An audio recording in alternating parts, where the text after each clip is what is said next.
दोस्तों, आप में से बहुत से लोगों के मन में यह सवाल आता ही होगा कि इस धरती पर जीवन की शुरुआत कैसे हुई, कैसे हम इंसानों का जन्म हुआ, क्या इंसान सच में बंदर से ही आए थे। अगर मैं आपसे कहूं कि धरती पर जीवन की शुरुआत मछलियों से हुई तो आप क्या कहेंगे? आप अपने आसपास जितने भी जानवर देखते हैं उन सभी के पूर्वज मछलियां ही थी। यहाँ तक कि हवा में उड़ने वाले पक्षी और करोड़ों साल पहले धरती पर राज करने वाले डायनासोर्स भी मछलियों से ही विकसित हुए थे। लेकिन ये कैसे संभव है? और अगर सारे जानवर मछलियों से विकसित हुए हैं तो आखिर मछलियों की उत्पत्ति कैसे हुई? इस समय यह सवाल आपके दिमाग में दौड़ रहा होगा। तो चलिए इस बारे में विस्तार से जानते हैं आज के इस एपिसोड में। आज से करीब 4.5 अरब साल पहले धरती का रूप बिल्कुल अलग था। चारों ओर शांति थी, किसी भी प्रकार के शिकारी जीव धरती पर मौजूद नहीं थे। इंसानों का तो कोई नामो निशान तक नहीं था। धरती बिल्कुल शांत थी, लेकिन समुद्र में जमीन के पास उथल पुथल और हलचल हो रही थी। वहां पर कुछ प्रजातियों की मछलियां पनपना शुरू हुई थी। उन्हीं मछलियों से दुनिया के सभी जीवों की उत्पत्ति हुई थी। पृथ्वी की सतह के नीचे गर्म लावा मौजूद था, जिस कारण पृथ्वी की सतह स्थिर नहीं थी। कॉन्टिनेंट्स एक दूसरे के नजदीक जा रहे थे। कई सालों तक महाद्वीपों में मूवमेंट जारी रही और वह सभी एक दूसरे के नजदीक पहुंचते गए और एक बहुत ही बड़े महाद्वीप का निर्माण हुआ। लाखों सालों तक पृथ्वी में इसी तरह के बदलाव होते गए। कई कॉन्टिनेंट्स एक दूसरे के नजदीक आए तो कई दूर चले गए। जब एक कॉन्टिनेंट दूसरे कॉन्टिनेंट से टकराता तो माउंटेन रेंज की फॉर्मेशन होती, यानी उस समय धरती पर पहाड़ों की उत्पत्ति भी हो रही थी। करीब 410 मिलियन साल पहले शिकारी जीवों ने समुद्र में मछलियों का शिकार करना शुरू किया था। उस समय मछलियों का जबड़ा काफी मजबूत हुआ करता था, जैसे कोई आर्मर हो। वातावरण, तापमान और भोजन के आधार पर मछलियां अलग अलग रूप में विकसित हो रही थी। अब जो मछली आप अपनी स्क्रीन पर देख रहे हैं, इस पतली सी मछली ने पानी को छोड़कर जमीन पर चलना शुरू कर दिया। हालांकि यह मछली भी एक अच्छी तैराक थी, लेकिन कुछ नया एक्सप्लोर करने के लिए इसने धरती पर कदम रखा। आज हम जहां भी समंदर देख रहे हैं, लाखों साल पहले वहां बंजर रेगिस्तान हुआ करता था। समय के साथ साथ धरती का वातावरण बदला, बारिश हुई और फ्रेश वाटर के झीलों का निर्माण हुआ। फ्रेश वाटर में एक अलग तरह की मरीन लाइफ देखने को मिली। अब धरती धीरे धीरे अपना रूप ले रही थी। 370 मिलियन साल पहले पेंसिल्वेनिया जंगलों का निर्माण हुआ, जिन्हें विश्व के सबसे पुराने जंगलों में से एक माना जाता है। यहाँ के पेड़ों की पत्तियां आज की तुलना में काफी अलग थी। इनकी पत्तियां कांटेदार थी और जड़ें भी धरती में काफी अंदर तक मिट्टी को जकड़े हुए थी। इन पेड़ों की लंबाई करीब 20 मीटर हुआ करती थी।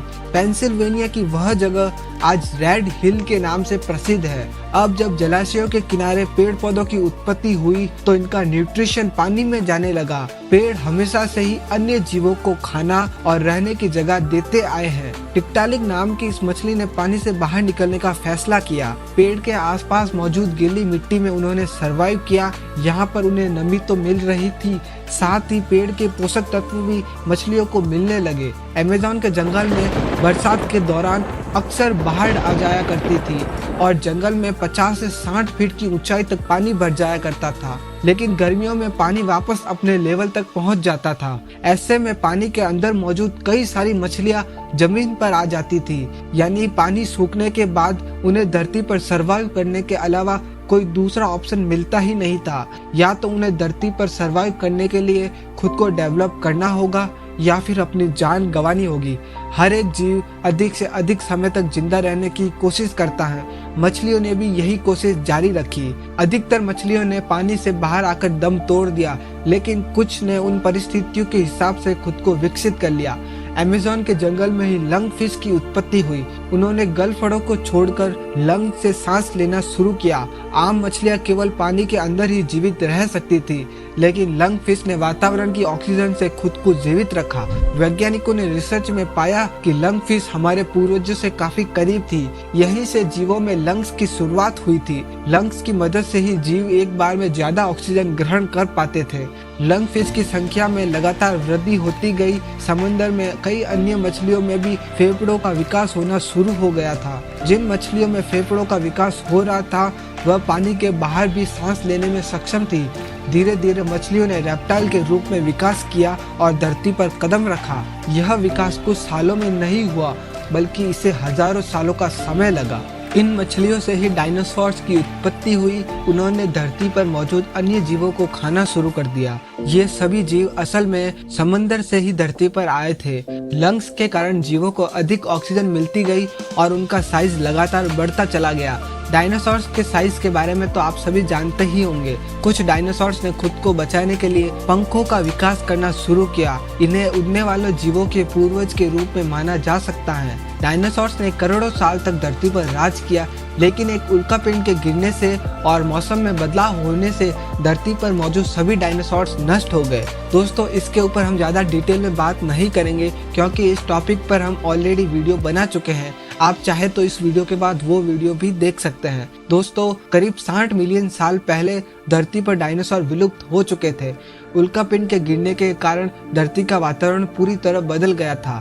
धरती पर मौजूद सभी जीव लगभग खत्म हो गए थे, लेकिन समंदर की गहराइयों में जीवन अभी भी अस्तित्व में था। बाहर के मौसम का असर पानी के अंदर काफी कम देखने को मिलता है। इसके बाद दोबारा वही प्रक्रिया दोहराई गई। लंग्स वाली मछलियों ने धरती पर आना शुरू कर दिया। इस बार धरती का तापमान जीवों की उत्पत्ति के लिए काफी अनुकूल था।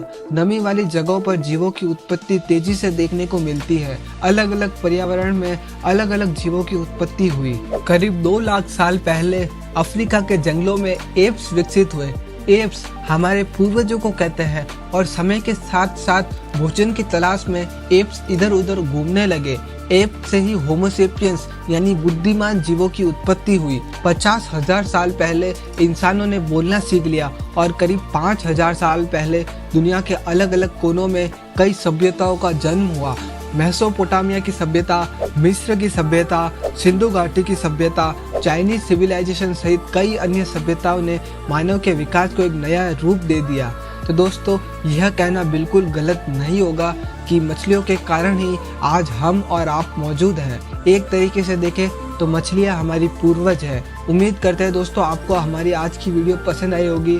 तो दोस्तों, क्या आप इस थ्योरी को सच मानते हैं या नहीं, नीचे कमेंट करके ज़रूर बताएं। और अगर इस वीडियो से आपको कुछ नया जानने को या सीखने को मिला हो या फिर कुछ इंटरेस्टिंग लगा हो, तो प्लीज़ इस वीडियो को एक लाइक ज़रूर करें और अपने फ्रेंड्स और फैमिली के साथ शेयर करना ना भूलें। और यदि आप इस चैनल पर नए हैं तो प्लीज़ इसे सब्सक्राइब ज़रूर से कर लें और बेल नोटिफिकेशन को ऑल पर सेट कर लीजिए, ताकि आप हमारी कोई भी वीडियोस मिस ना कर सके। मैं आपसे मिलता हूँ नेक्स्ट वीडियो में। तब तक के लिए नमस्कार।